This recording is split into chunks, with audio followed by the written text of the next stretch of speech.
Cancer सर्वांगीण मार्गदर्शन भाग 22 वैद्य दिलीप गाडगीळ पुणे। तो मैं कल जिक्र कर रहा था कि नॉन हॉजकिन लिम्फोमा की एक की जिसमें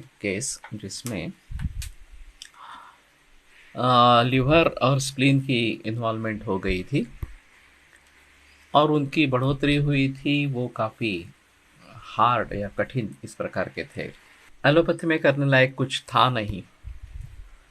मेरी दवा से काफ़ी अच्छा परिणाम उनको मिला।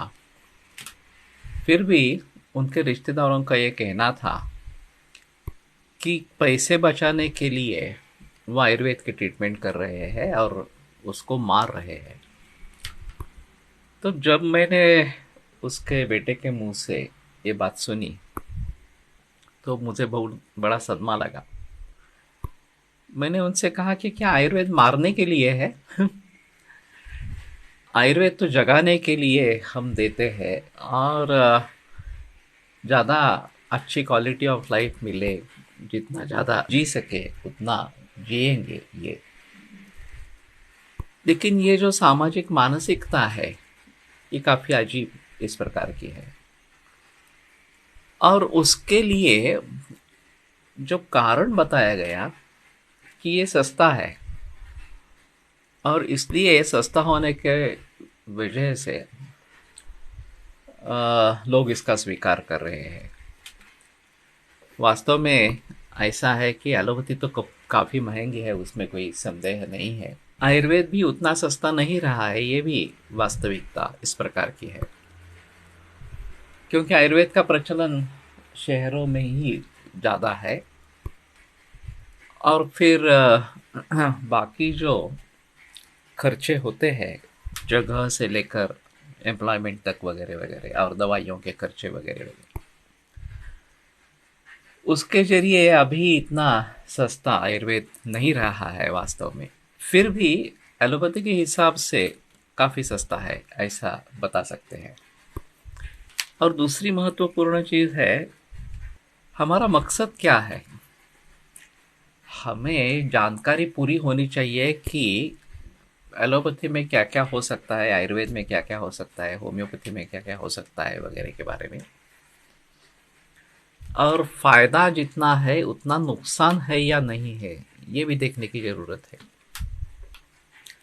अगर फायदा कम और नुकसान ज़्यादा है तो भी हम क्यों ट्रीटमेंट करना चाहते हैं। एक फ़िलहाल 1.25 बरस की एक लड़की थी, उसका एक्चुअली कैंसर नहीं है एलोपैथी के हिसाब से, गले में कुछ ग्रोथ हुई है और वो नॉन मैलिग्नेंट है। फिर भी वो कम नहीं हो रही थी और दूसरी चीज़ कि उसके श्वासावरोध होने का खतरा था। तो उन्होंने एक केमोथेरेपी दे दी। उसके पहले मेरे पास आए थे तो मैंने बताया कि आप केमोथेरेपी मत करो, ये 1.25 साल की लड़की है तो ये काफ़ी मुश्किल हो सकता है।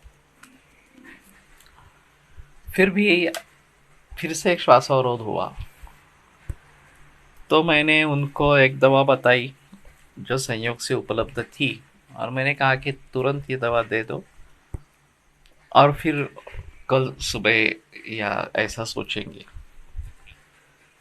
फिर भी वो फिर से एलोपैथिक के दायरे में चले गए। उन्होंने एक एडवांस केमो दे दी। एडवांस केमो देने के बाद वो कोमा में चली गई और अभी भी कोमा में है। अभी करीबन 3 हफ्ते या उससे ज़्यादा हो गया है। और फिर खर्चा कितना हुआ ये एक अलग चीज़ है। लेकिन इतने छोटे बच्चों को जब एडवांस केमो देते हैं तो उसका नतीजा क्या हो सकता है उसके बारे में भी सोचना जरूरी है।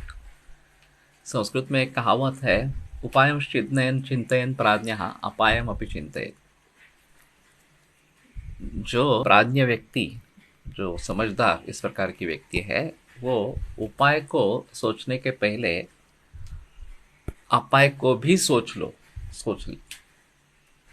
तो ये एक अहम चीज़ है कि हम किसके लिए चिकित्सा कर रहे हैं, ये एक महत्वपूर्ण चीज़ है।